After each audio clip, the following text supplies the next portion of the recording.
Greetings everyone, one and all, welcome once more. As always, I am your most humble host, Jay. I return once more from the void between pages to again tell of the bizarre and the unknown. So sit and relax as I again share with you what I've been reading.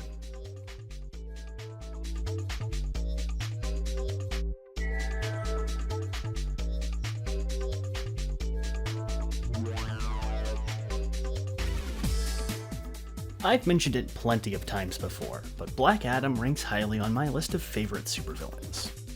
Captain Marvel's dreaded archenemy, his exact equal in every way, with a perfect blend of radiant charisma, solid unwavering conviction and personality, sheer intimidation, a genuinely sympathetic backstory with an understandable motive, and rugged, handsome looks. It's no wonder he's so popular that he's lasted as long as he has. Enduring from the earliest days of the genre, and even up to now, Adam's popularity with fans has grown exponentially over the decades. And here we are now, with Black Adam finally taking the step onto the largest stage there is. With his debut in his own live-action movie, the value in Black Adam stocks have never been higher. And I, more than anyone else, was horribly disappointed by the movie in more ways than one. But with the movie out and about, I figured what better way to capitalize on the increased search volume his name is bringing. I mean, what better way to give my audience a nice look at the character to see what it is about him that's so endearing. So I've got a small collection of stories all showcasing Black Adam in a central role to look at, and give just a small glimpse of what makes him just so entertaining. And what better place to start than his very first appearance?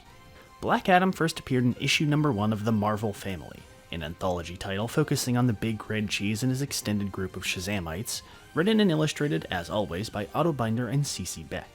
Cover dated December 1945, by my research, this makes Black Adam the very first reverse hero villain, the moral opposite of the mighty hero with all the same powers and none of the responsibility. That wasn't a literal clone, at least.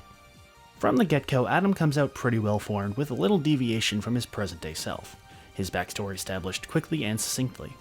Born 5,000 years ago in the lands of ancient Egypt, later retconned into the fictional country of Kahndaq, which lies on the southern edge of the Sinai Peninsula, technically making it still a part of Egypt, Teth Adam was a man of pure and noble intentions. It was chosen by the mighty wizard Shazam to be his mortal champion in the battle of good and evil.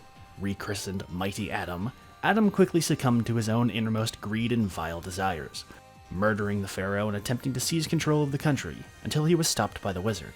Unable to strip Adam of his powers for some inexplicable reason, Shazam instead rechristens him as Black Adam, and uses his magical might to banish him to the very edge of the universe itself, hoping he would never again see the Great Blue Earth.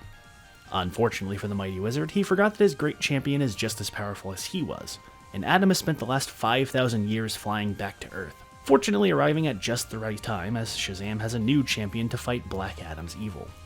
Having been aware of his approach after learning of a mysterious object from deep space, the Mighty Marvel's alter ego Billy Batson is already prepared to battle Adam as he arrives, finds himself at equal odds with the otherworldly traveler. The actual bulk of the issue is not all that interesting. The story is relatively short at only 15 pages, and the overwhelming majority of these pages are dedicated either in full or partially to recapping the origins of the Marvels themselves, leaving the actual story to be insanely fast-paced and relatively lacking in content. While this is fine in Black Adam's case, considering it's his debut, it feels ultimately unnecessary for everyone else, and compared to a lot of other Golden Age stories is especially glaring. This at least provides us a nice surprise with the initial meeting of the two champions, as Adam quickly realizes he's an exact equal power-wise and makes a hasty retreat from Captain Marvel.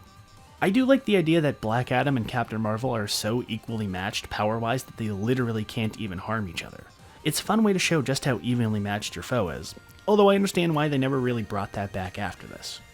But Beck's art style, as always, is a treat to see. The charming simplicity of his designs and the bright colors enhance the goofy yet serious stories of Captain Marvel, and he manages to make everyone look as distinct as possible, even irrelevant background characters. Black Adam was originally a one-and-done villain, defeated at the end of the issue by falling for the most classic of blunders in the Marvel family. Getting tricked by the super fraud Uncle Marvel into evoking the wizard's name, he accidentally transforms himself back into his mortal form, gets swiftly KO'd by Marvel, and with his mortality returned, Adam rapidly ages to his body's intended age, shriveling up and disintegrating in the hollowed halls of the Rock of Eternity, never meant to be seen again. And indeed he wasn't, as Adam stayed dead for the remainder of Captain Marvel's original publication runs and Fawcett Comics' lifespan.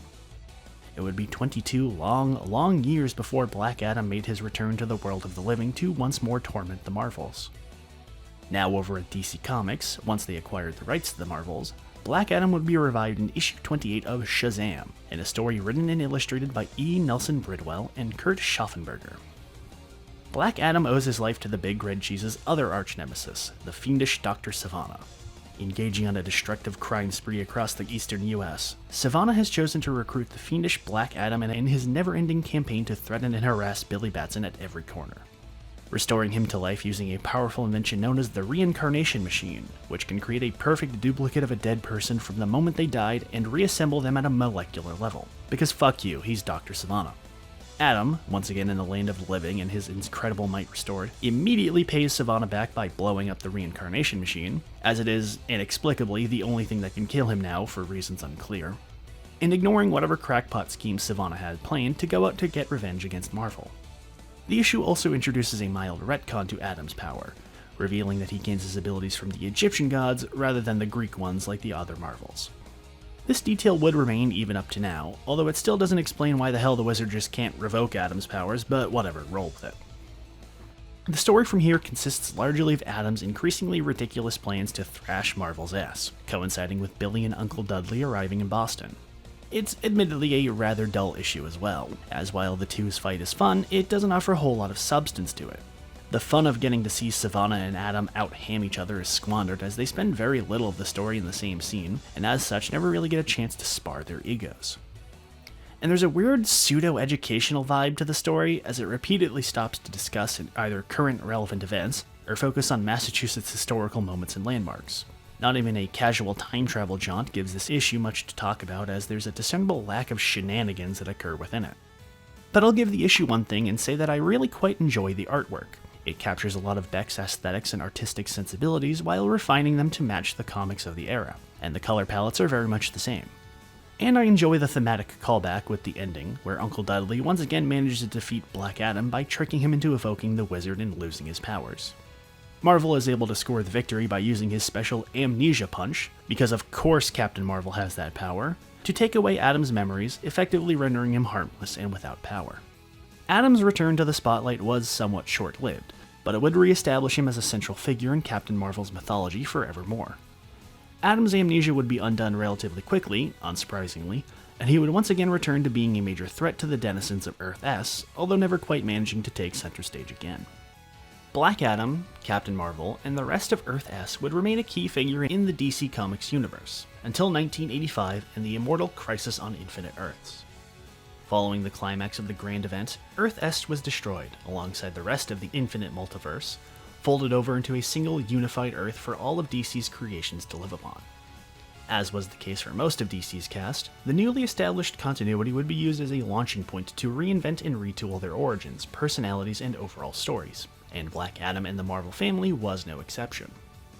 The two were first reinvented in 1987 with Shazam! The New Beginning, a 4-issue miniseries by Roy and Dan Thomas alongside Tom Mandrake. While the duo's origins were kept largely identical at the base level, significant components were excised and revised with this series, rewriting Captain Marvel's personality to be identical to Billy, rather than his own character, and establishing both Dr. Sivana and Uncle Dudley as legitimate relatives to Billy. Adam's origin was kept largely the same as well, but established him as being genuinely good before being corrupted by his power, rather than immediately being evil as before. The miniseries was rather unpopular, however, and beyond the alteration of Marvel's core personality, none of the events or details within would remain, the entire miniseries being declared non-canon and forgotten about. The real New Earth origin for the two would come several years later in 1994, with the release of The Power of Shazam, a 96-page one-shot written and illustrated by Jerry Ordway. Much like the previous miniseries, Power of Shazam seeks to recreate and update Marvel's origin for the present day, keeping the basic elements and faithfully recreating them while taking several liberties with the mythos to make it fresh for the new continuity. Retelling Billy's origin as a destitute orphan, dumped on the streets by a greedy uncle who wanted nothing to do with him after exploiting his rightfully deserved inheritance until fortune smiles upon him when he's whisked off to the Rock of Eternity to become the Wizard's great champion. But Power of Shazam takes a much more grim tone, changing the bright-eyed and optimistic Billy into an angry, depressed child who suffered indignity after indignity in such a short span of time. outright rejecting the wizard and treating him as an easy scapegoat for his misery. This grimness extends to the death of Billy's parents, a much more violent and tragic end for the Batsons compared to the original origin. Originally a quick and blunt car accident taking them, now instead their deaths serve as the impetus for the entire story and Billy's rise to taking the mantle of Captain Marvel. Archaeologists by trade, the Batsons are in Egypt running an expedition through the tombs of Ramses II to find any remaining artifacts before the construction of a nearby dam results in the tomb being flooded. While exploring, the Batsons, alongside their companion Theo Adam, discover a secret passageway emblazoned with a rather familiar-looking lightning bolt, sealing a long-forgotten sarcophagus adorned with a jewel-encrusted scarab. Theo, entranced by its beauty, snaps and murders Billy's father after his attempted theft results in a fight between the duo. Unfortunately, Theo fucks up, and his antics snowball, as Billy's mother escapes the fight, forcing Theo to murder their guide to cover up what happened, then follow her into the city and murder her in the hotel room, then murder a local caretaker, then kidnap Billy's sister Mary and send her off to parts unknown. Needless to say, this creates a gigantic headache for Theo, especially since he only walks away with half of the scarab, the other half unknowingly sent with Mary, and all of this creates a gigantic paper trail to cause havoc for him and the expedition's benefactor, who just so happens to be Dr. Sivana. This also inadvertently kicks off events that lead to the return of Black Adam and Billy getting his powers, as Theo and Sivana's attempts to cover up the murders causes Marvel's direct intervention, which leads to Black Adam's return. Which is not to say this is all doom and gloom like a lot of stuff was at the time. There's still an undercurrent of hope. While Billy is pessimistic, standoffish, and honestly kind of a little shit, he ultimately does start to regain his optimism by the end of the story. It's a fun, somewhat low-stakes story, very reminiscent of Golden Age pulp action serials, with Billy learning to master his abilities as Captain Marvel, as well as the newfound responsibilities that come with them as he tries to uncover the truth behind the death of his parents. Because of Theo's massive cock-up, he forgot to see that the guide was actually dead, and the Egyptian government is now looking to pin blame on Sivana for being the mastermind of the events, forcing him and Adam to further their cock-up by quieting the government officials one way or another. Fortunately, Billy happened to be napping in the gutter just nearby and is able to intervene. And I do like how after an initial mistake, Marvel is actually able to take out most of the criminals without much trouble, despite his own pessimistic insights. In fact, it's only until after he's stopped Adam's gang that he makes any major mistake when the magical lightning accidentally blows up a blimp and starts a massive fire.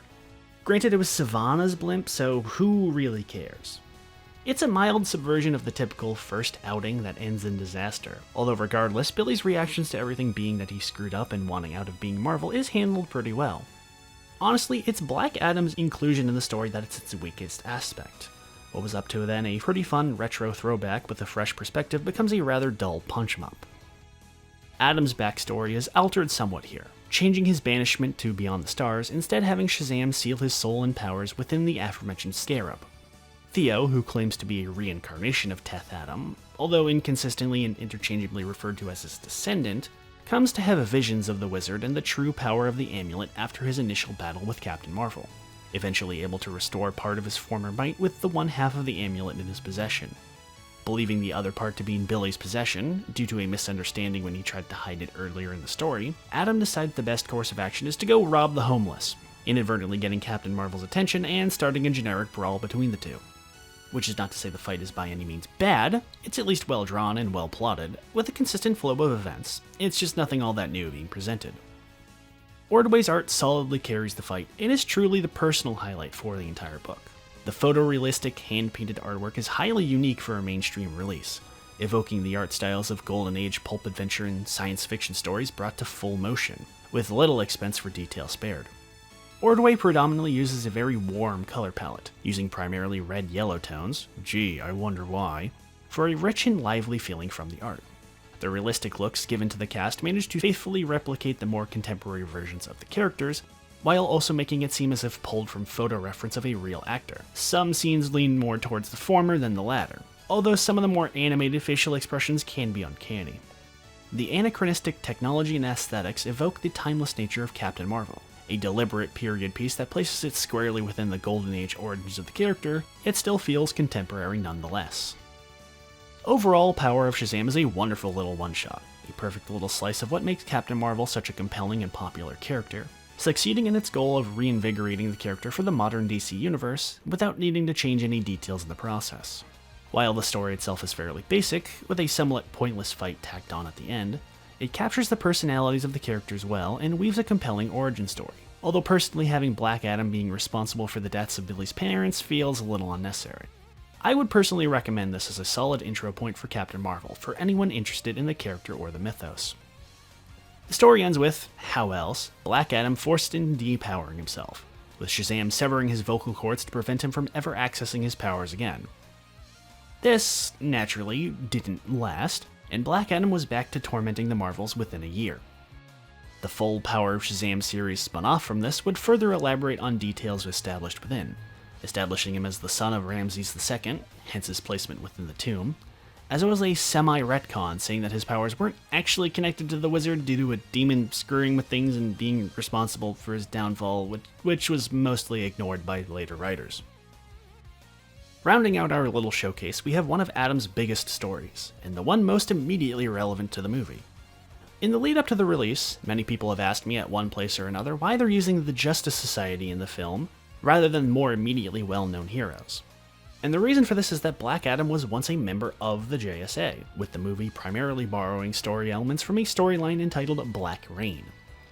Written by Jeff Johns, with a rotating crew of artists, the story was a 6-issue arc comprised of issues 56 through 58 of JSA, as well as 23 through 25 of Hawkman's 4th volume, crossing between the two each issue. Black Rain, not to be confused with Dark Reign, the Marvel story event in which control of nearly the whole world's military power inexplicably ended up in the control of the Green Goblin, told the story of Black Adam assembling a crew of heroes to return to his homeland of Kahndaq and liberate its people from a nightmarish dictatorship by any means necessary, forcing the JSA to intervene before he destabilizes the loosely balanced piece of the Middle East. Adam's change from an out-and-out villain into a violent crusader for his own view of justice, as well as his involvement with the JSA, isn't exactly well known to a more casual audience, so let me try and break it down for you as much as I can. At the end of the main Power of Shazam series, Teth Adams' original personality resurfaces, exerting control over Theo's body and taking back control, seeking to undo the damages done to his reputation and once more become a hero. Marvel and the Wizard don't exactly buy it, but thanks to legal shenanigans, Adam is exonerated from all of Theo's past crimes, and ultimately makes amends with Shazam and Billy, choosing to leave Earth and live life among the stars. However, Adam would return to Earth shortly after this, due to Theo regaining control of his body due to developing a brain tumor, where he'd run afoul of the JSA while lashing out like a lunatic. Adam would later make a deal with the villain Johnny Sorrow to cure his tumor in exchange for helping him destroy the JSA, only then to immediately backstab Sorrow the second he's cured and aiding the JSA. Following this, Adam would make a plea to join the team, and although he's initially rebuked by the team, he's ultimately vouched for thanks to the Flash, who had recently gone through some time travel shenanigans and befriended Adam in ancient Egypt, as well as Captain Marvel himself joining the team somewhat later. Although genuine with his wish to be a hero, Adam would find himself constantly at odds with the team as his more proactive, aggressive Old Testament brand of justice clashed with the more reactive, modern sensibilities of the JSA. Adam would eventually become fed up with the JSA following an incident where the team let the leader of Cobra, no not that one, walk free after an elaborate gambit he engineered to escape imprisonment and go free. Sick and tired of what he perceives to be failings of the team's roles as warriors for peace and justice, Black Adam decides he's going to make his own JSA with Blackjack and hookers, quitting the team and forming a group of like-minded heroes, gathering with him fellow JSAer Atom Smasher, former Infinity Inc. alumni Brainwave and Northwind, a literal Who named Nemesis, and JSA associate Alexander Montez, the cousin of the second Wildcat, Yolanda, who spent the last couple of years freebasing the Heart of Darkness as part of an elaborate revenge scheme to bind Eclipso to him and torment the demon by using his powers for his own purpose. His motley crew assembled, Black Adam begins his plan to enforce his personal brand of peace and justice on the vile criminals of the world, beginning with marching into Kahndaq and waging a bloody war on the country's dictatorship to take control and enact peace by any means necessary. Unfortunately, not everyone else in the world agrees, and the JSA find themselves forced to mobilize to stop Adam before he provokes the wrong people and begins global war. As an actual storyline, it hardly works on its own, really requiring a reader to have kept up with JSA's story over the last 30 or so issues. This isn't necessarily just due to Adam's story arc, but also due to it featuring the culmination of various other ongoing story arcs of the series. While I can't exactly detail all of them since that would basically just be recapping the whole series, suffice it to say that jumping in here for a new or uneducated reader is a rather difficult proposal. This makes it a tad hard to discuss most of the major beats of the characters, which is a shame. JSA's characters were its biggest selling point, and their personal troubles were highly engaging. But the primary focus was on Adam's morals and the way it clashes with modern society, depicting him as a man out of time at odds with his contemporaries.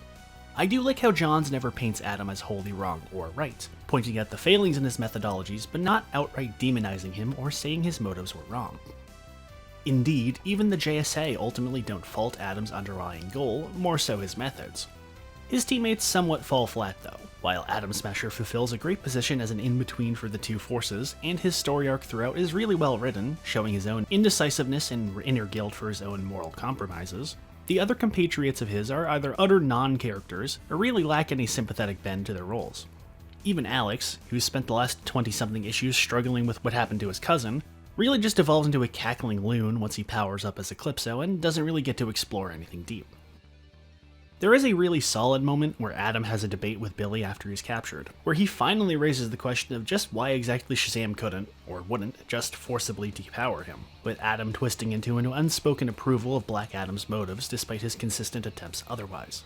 It does a good job at depicting Black Adam's internal motivation, showing how deluded he's become from his laser-guided worldview without excessive navel-gazing or outright explaining everything to the audience. The fights are, as usual for Johns, absolutely fantastic. From beginning to end, it's non-stop brawling, with something new each and every page, keeping it from getting dull or bogged down. Every character gets a solid moment to show their stuff, and no one feels out of place or wasted. And a strong understanding of the limits of the JSA and their adversaries makes for a highly detailed scripting of events and even matchups of strength. Things start to get bogged down as Johns furthers the ongoing story arcs of each character though, like Dr. Fate's ongoing battle with Naboo's bullshit. Bogged down is a good way to describe the climax too, as a lot of really ultimately unnecessary events start piling up that detract from things. The resolution to Dr. Fate's ongoing story arc, trying to fight off the ever-growing dickishness from Naboo taking center stage midway through, while a solid change with the circumstances considering his and Adam's relationship, happens rather abruptly midway into the story, and Fate's temporary heel turn doesn't have much effect on the grand scheme of things, and with Naboo and Adam never actually meeting at this point, it feels a bit pointless. There's also an overarching element with Atom Smasher experiencing mental crisis with his decision to aid Black Adam, hearing his inner turmoil manifest. But this just turns out to be the Atom, the JLA one, not the JSA one, yes it's a teeny bit confusing, just deal with it kids, who's basically just been gaslighting Al the whole time. Which feels unnecessary, and somewhat deprives him of a more natural resolution to his arc. Speaking of the Atom, the late game reveal that Brainwave was under the control of Mr. Mind the entire time and never willingly joined Black Adam's team feels wholly pointless. While it saves him from what might be seen as a burial by some, it makes one wonder why he was even used in the first place. I would suspect this was just a saving throw by Johns, as while the reveal is foreshadowed in the story, it feels like a decision made to save his ass by angry readers, especially considering how Mr. Mind jobs out rather quickly. Black Rain is a brilliant storyline for longtime readers of the JSA and fans of the team or Black Adam, but its largely insulated nature makes it hard to tackle on its own. It keeps up the high quality standards the main JSA series had, and makes for a sensational read, and is solidly recommended as is the JSA series is overall. It stands as some of Black Adam's best content and really captures what it is that makes him such a great character. The story has a fairly bittersweet ending. Black Adam ultimately wins, saving Kahndaq and restoring peace, becoming the de facto leader of the land. But the terror and destruction his methods wrought to his home finally break his spirit after he destroys his family's ancestral tomb. Atom Smasher and Captain Marvel ultimately present an ultimatum to the JSA and Black Adam. Adam will be allowed to stay free and in power of Kahndaq, but should he ever set foot outside of its borders again, the JSA will take him down once and for all. The JSA decide the terms are fair enough and return home, and the experience would change them all in the coming years, with Atom Smasher remaining in Kahndaq by Adam's side, still his friend no matter what. Adam's team is a bit worse for wear. While Brainwave is perfectly fine and healthy back at home, Nemesis was, unsurprisingly, killed in the battle due to Alex losing control of Eclipso's bindings, and he chooses to kill himself rather than instead of remaining his host. Unfortunately, this sort of leaves the Heart of Darkness totally unwatched, which surely won't cause any problems for anyone in the foreseeable future. Black Adam's story isn't quite over yet, things are only just starting to get worse for him, but I think we'll take our leave here. I think this should be a solid primer for everyone to understand why I love this character so much, and hopefully convinces you to give him a look for yourself. Christopher Priest's recent ongoing has been solid so far, but I'll wait until it wraps to talk about it. For now, I think this is where I take my leave.